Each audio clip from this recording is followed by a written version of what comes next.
Hello and welcome to When I Stop Fighting, the podcast, hosted by Daryl Dittmer, where we talk about the fight or fights that so many of us engage in this lifetime, as well as ways to potentially relieve ourselves of those fights.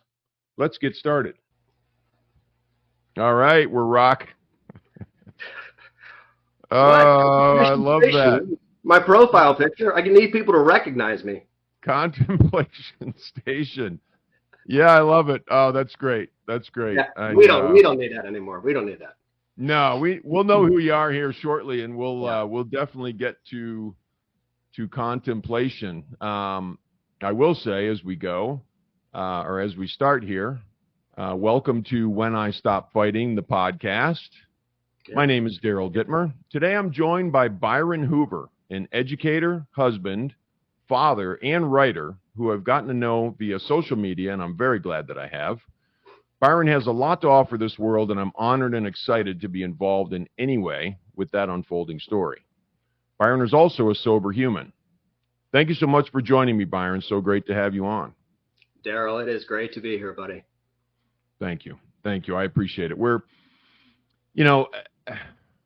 You have been, and we'll get to your story and all that sort of stuff, but because I know that's, people love to hear that, where we come from, how we got to be who we are, where we are, etc. But your stuff that you write is absolutely fascinating to me. I got to say, it's fascinating to me. And, I write, but I'm like a story guy. Like I'll write stories, I'll write whatever. I'm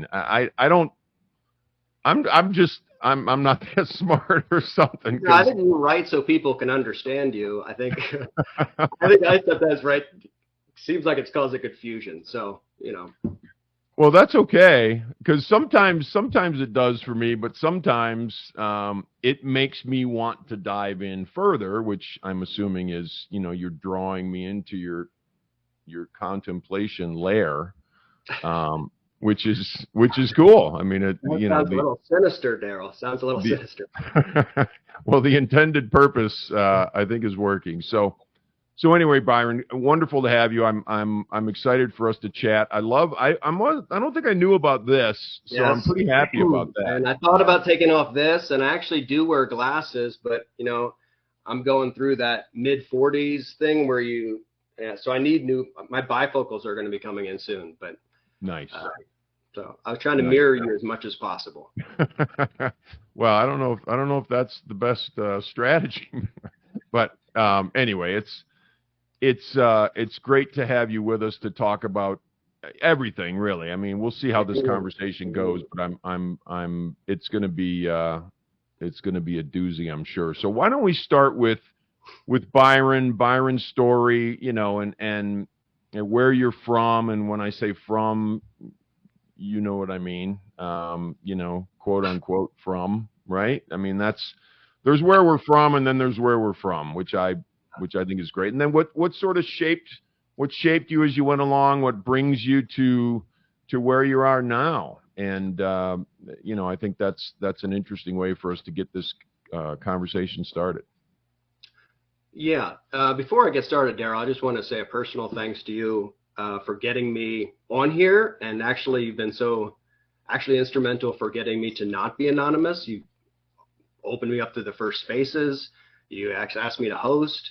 I might not have actually become unanonymous if it wasn't for coming on your podcast. So I just got to make sure I get that in, that gratitude for what you've done for me personally. Oh, I appreciate you saying that. Yeah, absolutely. So since you introduced me as a sober human, it might be good to just like start at the stop, so to speak, where I stopped drinking, which had to be, of course, a pun. I stopped drinking on February 22nd, 2022. So I like to remind myself that that's when I realized I had too many. It just happened. The pun worked out. I mean, I didn't know that was going to happen. Puns just kind of fall into my lap, as you see in my writings. I do. But, it reminded me of something I heard in your book. I wrote this down. You're only as sick as your secrets. Mm. And I think that's probably a good place to start, because when I quit, it was when I stopped the secret. Um, I would call it problem drinking, but maybe that's just a euphemism. But I had started to hide alcohol. If I said I had 4, maybe I had 7. I had alcohol like maybe stowed different places. Um, it wasn't anything to the level of dysfunction that was interrupting my work, or, you know, sometimes I turn into more of a jerk than I already am when I drink too much, but nothing like that would probably have got me to stop, other than in the middle of the night, having had too much to drink, actually having had drank some of my wife's wine. I think I did drink some of her wine. I was like, oh, I'll have some more. I don't know. Something just hit me. I think it was two-part. I just realized I needed to tell her the truth. And at the time, my son was going through a tough spot, where he was getting in with the wrong crowd and so forth. And I think I just had an epiphany of, like, I could be contributing to that. Like, having seen me drink too much, he could be taking that. But the epiphany was not just guilt. It was realization that I have an opportunity.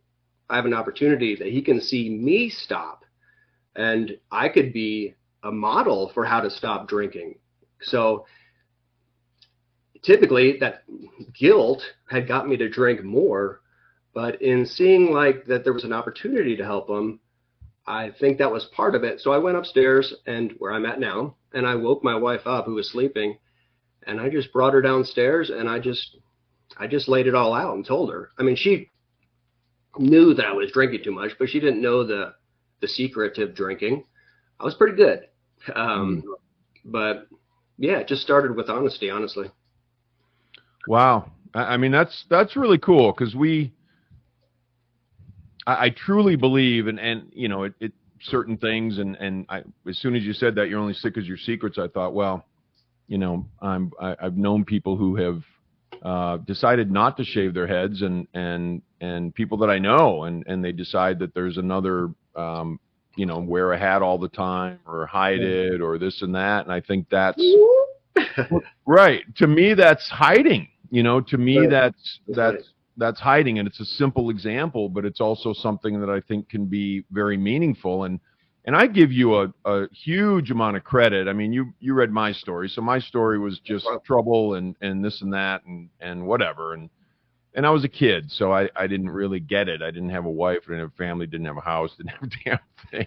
But I had to start figuring my life out, or I would have been in trouble. So I get huge credit for seeing it, for addressing it, for changing it, and then for deciding that you want to move your life in a different way. And does that lead into the writing? Does that lead into the contemplation? How did that fit in there? Yeah, so I think there's layers to this, Daryl. There's layers. So, I mean, I think I probably went through different phases of drinking. Kind of like you said at the beginning in some of your early stories, it's just been like a way to get some acceptance. You know, just a lot of people were doing it. That's probably like college drinking was that. Then the drinking, I think, was more self-medication through my 20s. I am diagnosed with bipolar disorder, so I'll just be open about that one as well. I don't need to like do a comb-over on the bipolar disorder. So basically, I mean, that's just one lens of looking at my life.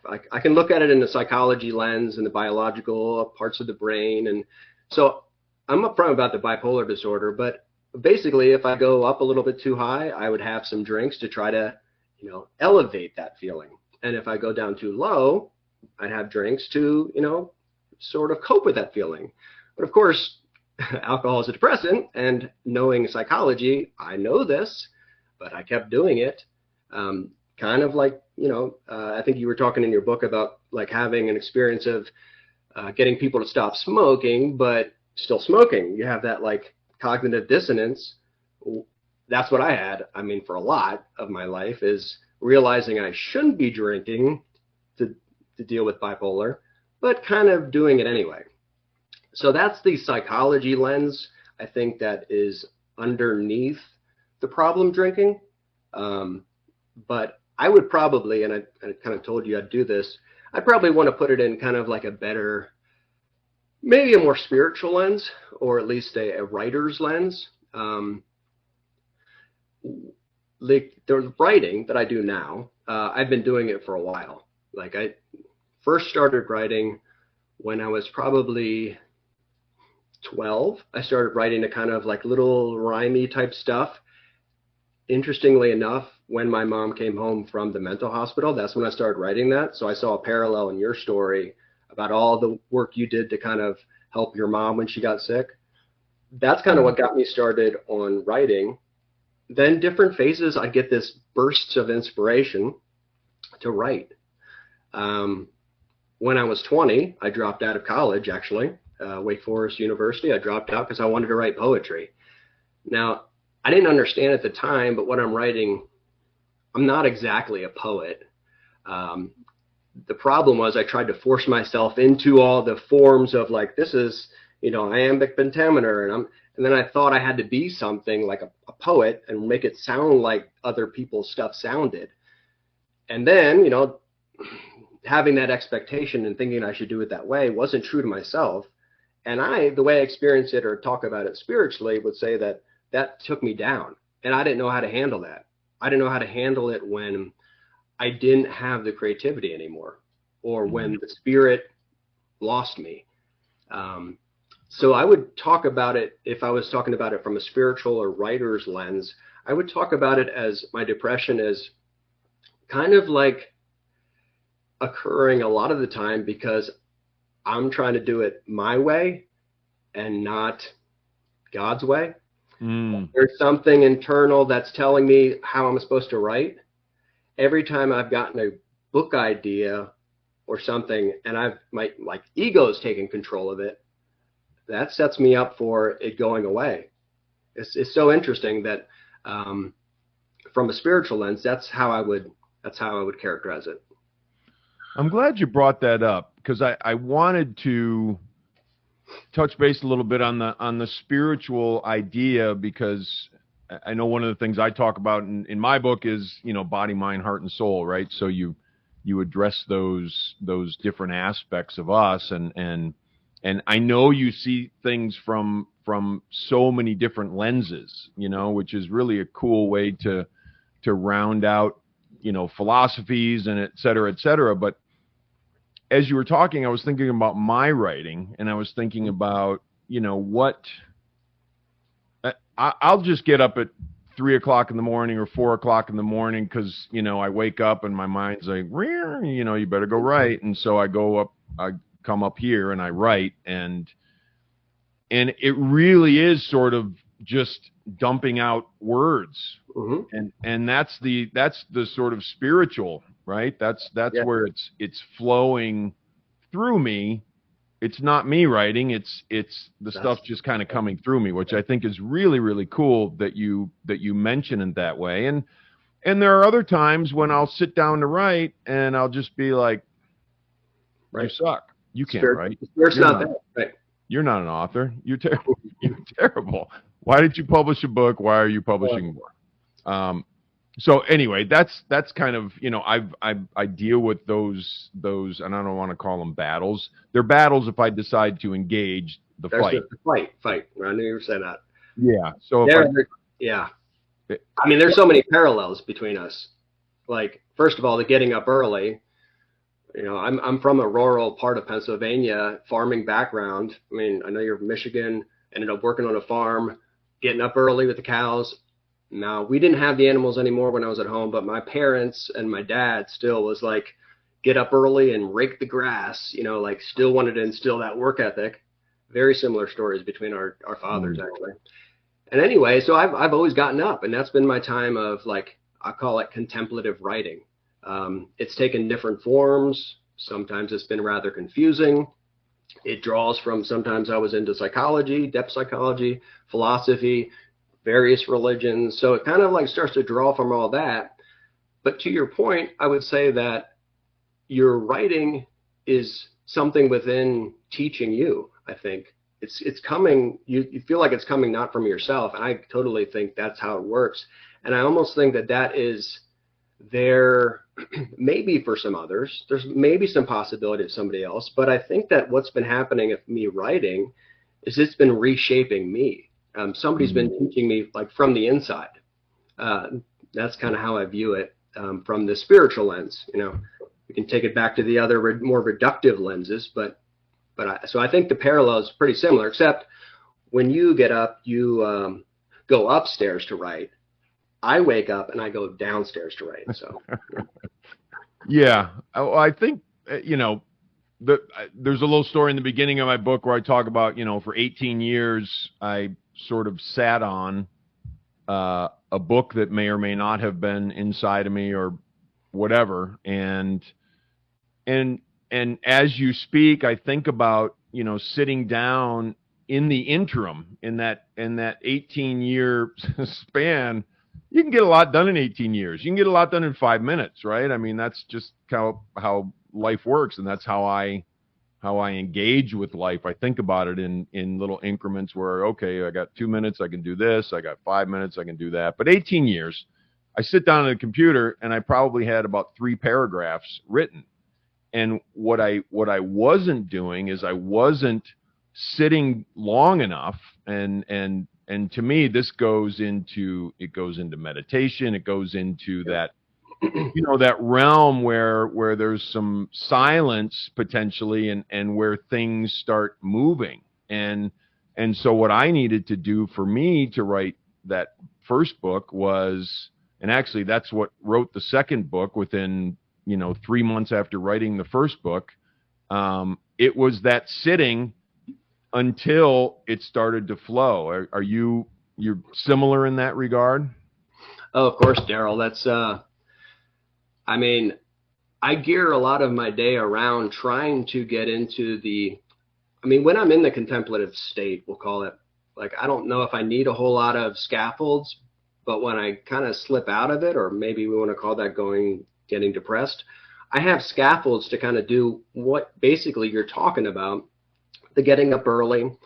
I'll start off with the contemplative writing, but if I don't have the spirit moving me, and like the stuff that I typically publish is like the stuff that comes out of me.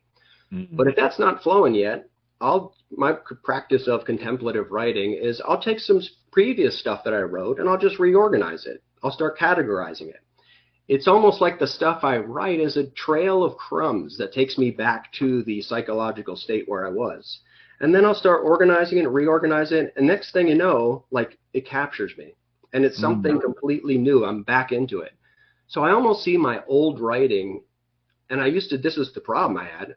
I used to see something I wrote as, and I just like to hold on to it like I did something. But really, now I see my older anything I wrote, as just a way to help me back to the God experience, contemplative experience, flow, whatever you want to call it. But that's how I view my writing now. And giving it space is absolutely essential. I'll do the writing with a little bit of coffee, maybe 2 cups of coffee in 2 hours. I normally give it at least 2 hours. Then I do an hour walk, and it's the not writing space of the hour walk, probably that, you know, like the quiet period, or the commute. Like after the contemplative writing, the commute, the walk. Sometimes the commute and walk is where the stuff gets delivered, so to speak, to me. And I'm sure that's, you know, something a lot of people can identify with. Absolutely. I certainly can, because it's funny. Sometimes I get, and it's interesting because so much of this has to do with the fights, right? Like I'm about the fights, but I'll be sitting there and I'll either I do a breathing practice before I meditate in the morning, and I'll be in the midst of my breathing practice, and all these ideas will show up, and I'm like, oh crap, how am I going to remember all that? And I'm not going to stop, you know, and I just kind of chuckle to myself and I keep going, and I'm like, oh, I hope I remember this later. But you're right, that, you know, some sort of a portal opens, right, in that more silent, or, you know, not trying state, not fighting, not trying, just allowing. One of my favorite words in the English language, allowing. When I'm allowing, things start moving, and when I'm breathing, I'm allowing, and when I'm meditating, I'm allowing, and that is just a fascinating journey.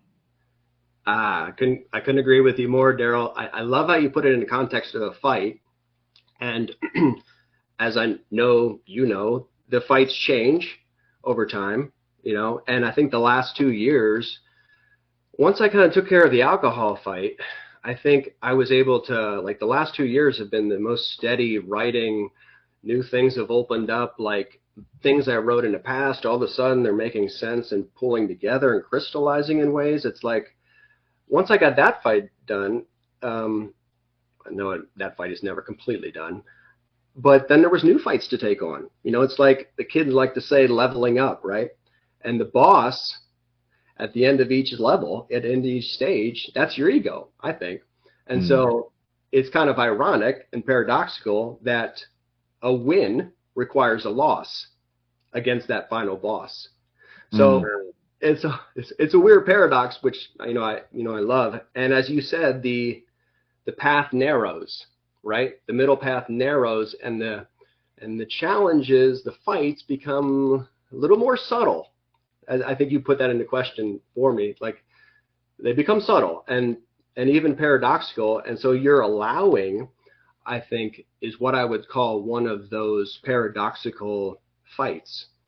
When you try to stop trying, you're still trying, and if part of my writing is sending my mind into those paradoxes, and something happens when I send my mind into the paradox that kind of brings me back to my body in a weird way. Like it's almost like stretching my abstract thinking, brings it back to where I am. It's almost like, be here and be now are cliches, but when you get in that state, everyone knows there is something there. It's not just a cliche. And somehow my writing brings me back to that. And that's that narrow path. That's that fighting within. The sort of spiritual message here, I guess, would be that since it's a double bind, as Alan Watts would say, of, trying to get yourself to stop trying, the ego can't do it, So what's the thing that's helping you? That's the mystery. That's Christianity would be grace, I think, as like God's helping you. That's maybe psychology is going to want to call it, part of the brain. At this point, I don't care. I just want to get there, I just want the experience of being in that contemplative state and share it with others if I can. Like, it's tricky, as you know. It's tricky to help others to help themselves. You have that in your book all over the place, and understanding that. It reminded me of Lao Tzu when I was thinking about, do your work and let it go. And that's, and that's not an easy thing to do. Yes. My sponsor, and I know you read about him, Bud, who was just an amazing dude, but he used to say to me all the time, and I didn't put this in the book, maybe it'll go in somewhere else, but it's like the path just continues to narrow until you're on a razor blade, and you're just you're skating on this razor blade, and the paradox with that. So you got me cranked up now on That's what I do.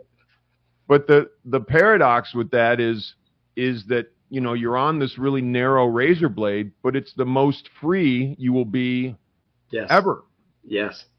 And that's a really cool thing, and recognizing where we're, even those little subtle fights, and recognizing where I'm carrying that, and I look at the writing, I look at meditation, I look at all this stuff as allowing it to. This is why we practice it, right? Allowing it to reverberate in our lives.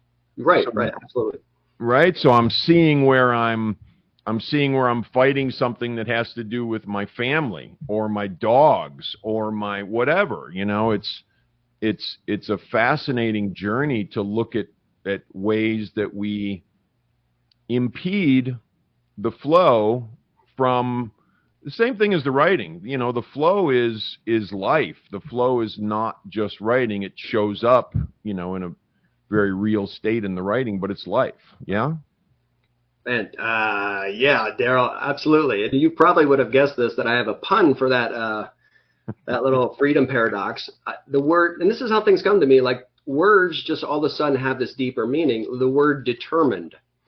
Now, in one sense, like determined means like, you know, determinism, you're forced to do something.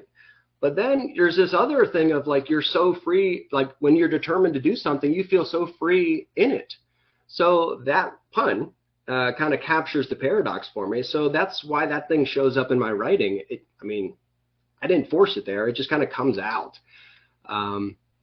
So yeah, that's absolutely the case. And well, here's another thing I'll say with Bud gave you those 10 commandments, right? Isn't he the one that gave you the book on the 10 commandments? He did. Yeah. Emmett Fox. Yep.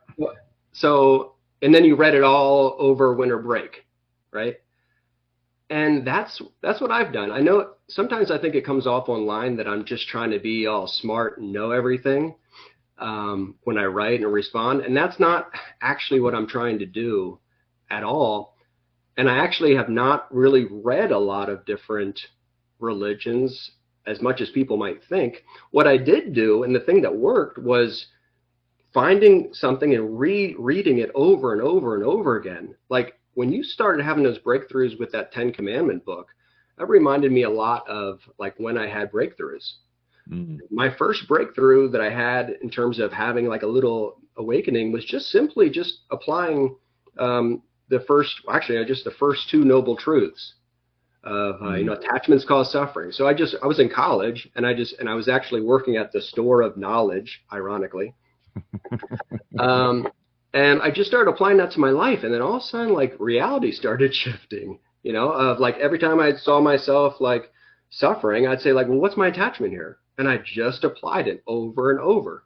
Then I came out of that experience, then it was the Tao Te Ching, and I've listened to that over and over and over, lending new insights. You know, it just becomes part of you. And then I haven't read the Tao Te Ching for a while, but lines like that will come out of me. Like, you know, the one you said about doing your work and then letting it go. Like that's absolutely how I approach writing now. So yeah, I think there's a lot to this.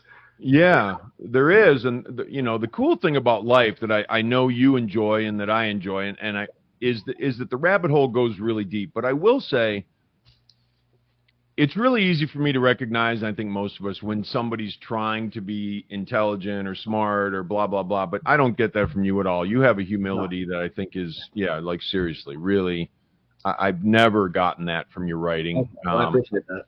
I got that from somebody else this morning, and I shut them down immediately, which is fine. It's just, you know, I have a no BS policy with myself, as you may have imagined. So I also have the similar policy with other human beings. And you know, go ahead.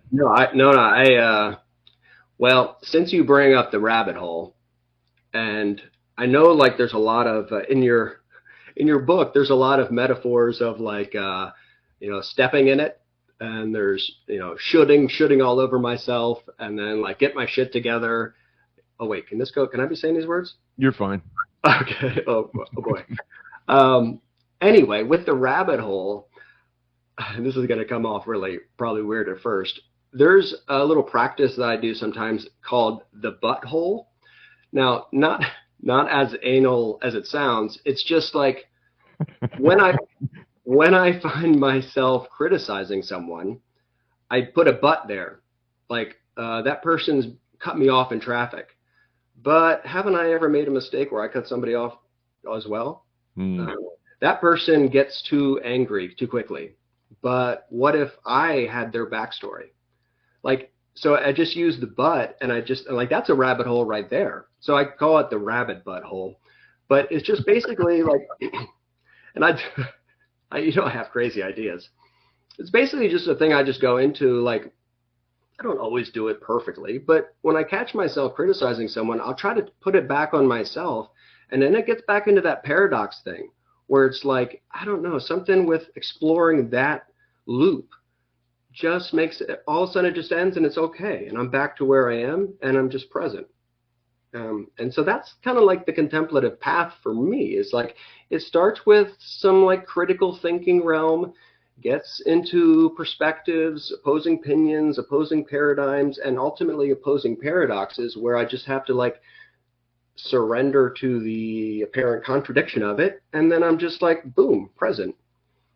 Yeah, no, very cool. I see that's an amazing process to hear about from your perspective, just from another human being's perspective, because my realm probably works similarly, but I would never be able to articulate it like that. I like, that's an amazing process that you're articulating, and I think it's really cool.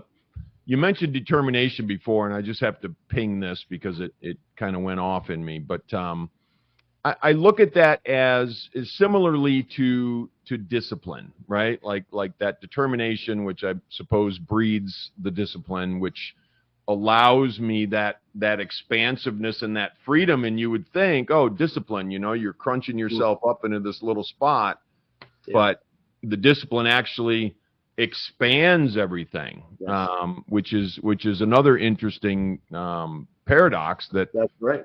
Yeah, that I love, because sometimes I say things online, and I feel like I'm a fairly practical dude. Maybe I'm not, but sometimes I say things I'm like, I don't know if that went over so well, which is fine. How do you think I feel?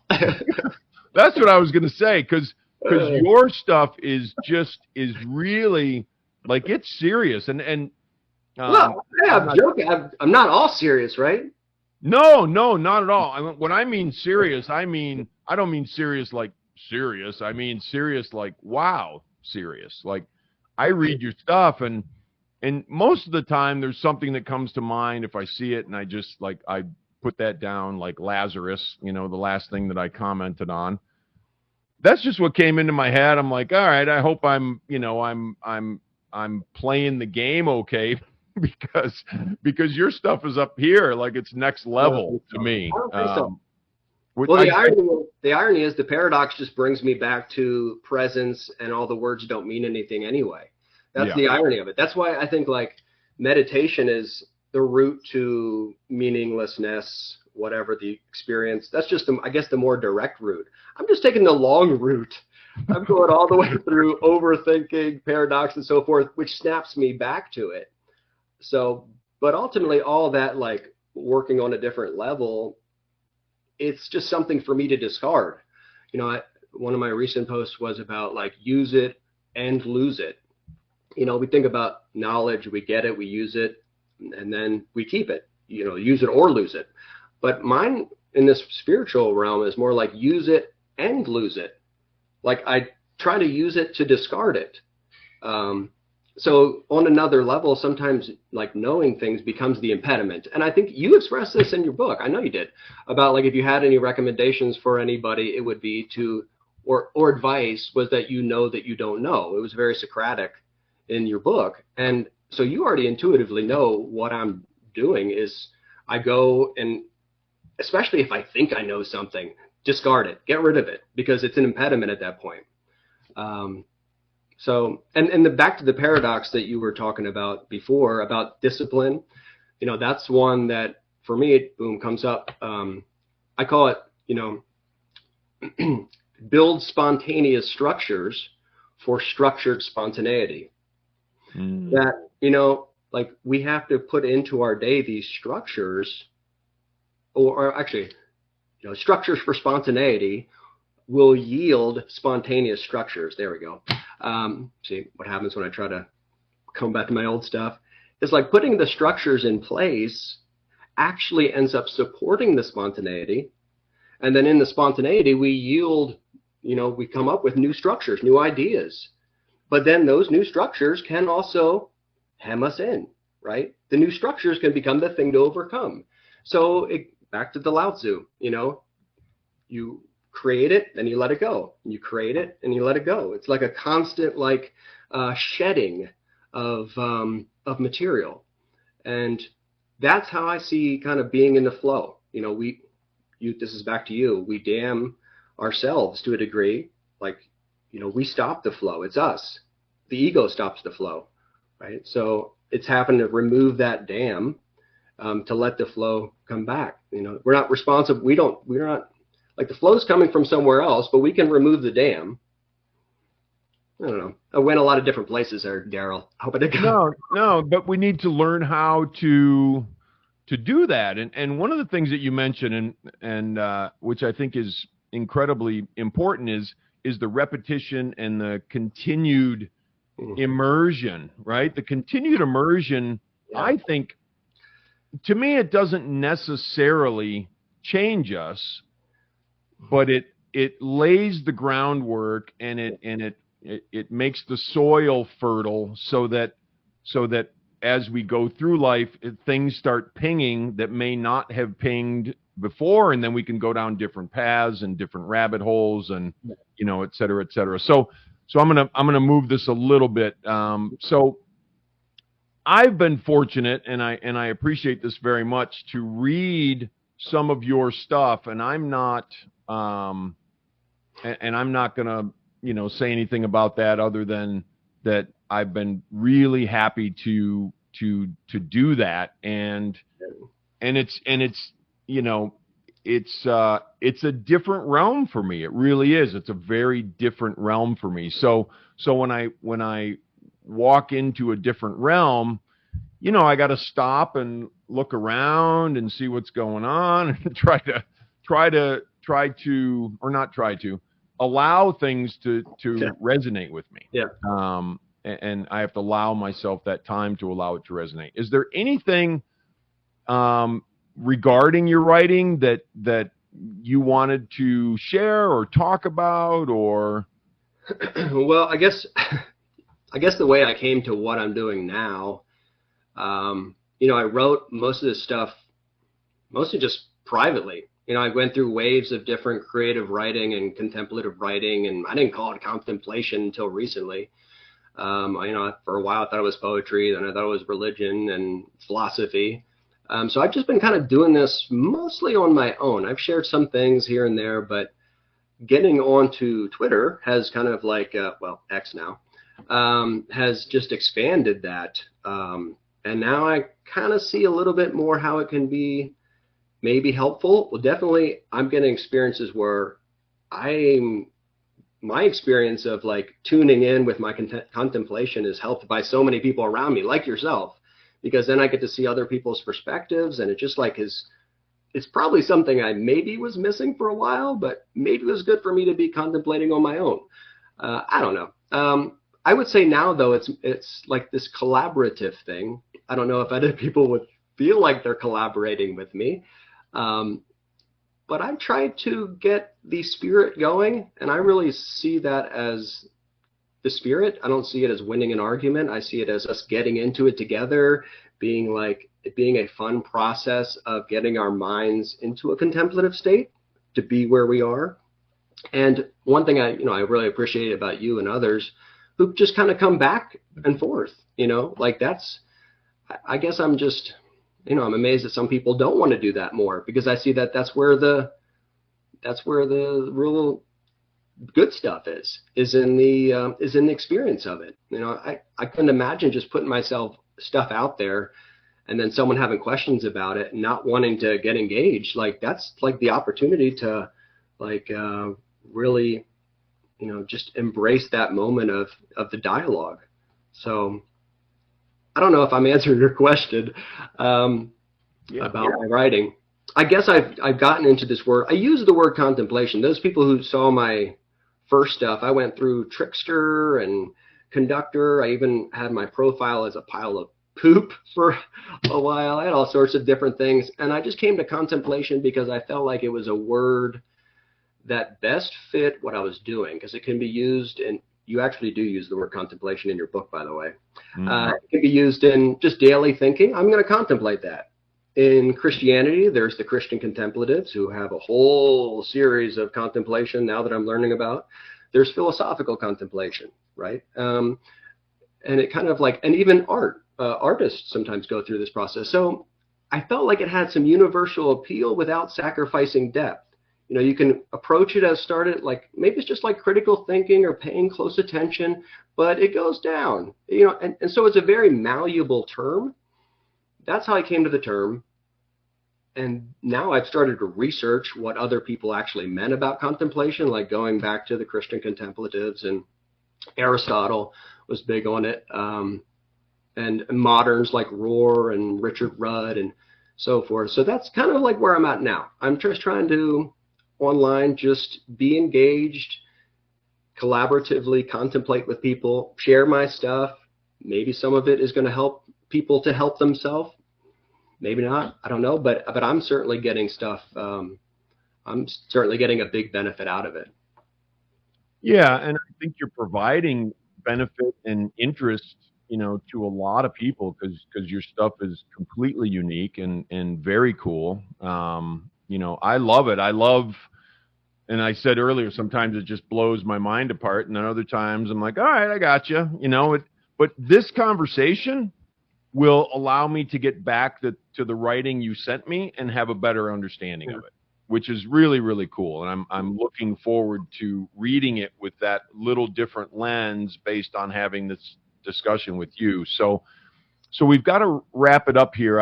I think the next thing is where do we find you if you want to be found? Is it an X thing? And I'm only on X. I don't know. I don't really do very well with technology, so I just kind of focused it on X. So it's at Ron Ben Who, which was my first anonymous way to start, because by Ron Ben Hoover, Byron Benjamin Hoover, kind of all is a pun, of course. So that's where I can be found, and I would just encourage anybody, if not only encourage, I would appreciate really anybody who wants to engage and, you know, talk back and forth, see something in my writing that resonates, and then share your add-on. And it's like an unfinished symphony, you know, like we all are contributing our parts. We're all a unique instrumental, but we're also each instrumental to others. Daryl, you know, you're going to get, man. I love you it. know, you're going to get, that's how stuff comes to me, you know, you're going to get some balance. No, I think it's great. I enjoy it immensely. I enjoy, you know, there's people that I'm close to, you know, on Twitter or on X that I know and I've talked to on the phone, and, you know, we've done spaces, or we've collaborated in other ways or whatever. And you're one of those people, but it's a very small group, you know, and the fact that we've done this now just, you know, rounds my ability to understand, which is really, really cool. So I want to say thank you so much. I know we'll do this again. I will say to folks, watch out for this gentleman, because he's going to be writing some really cool stuff coming down the pike, and you know, it's something that I think is something that I'm looking forward to, and something that I can't wait to you know, to read when you formulate some of these things and you move them into, you know, potentially a published state. You know, I just sort of predict that for you. So. Well, Daryl, I started with gratitude towards you, and I can end the same way. That brings it full circle. I like things coming full circle. And, you know, honestly, I think there's been some limiting beliefs for me about sharing my stuff, because I spent so much time with my internal contrarian, you know, thinking through this stuff my own. And you know, it's kind of a scary, I guess, jump to start to share, and some of it's unusual. You know, start to share it, and then also to become unanonymous. But if I was going to point to somebody who's helped me become unanonymous and get over those limiting beliefs, it actually has been mostly you, my friend. So I really owe you a debt of gratitude, and that's the place I'd like to end it.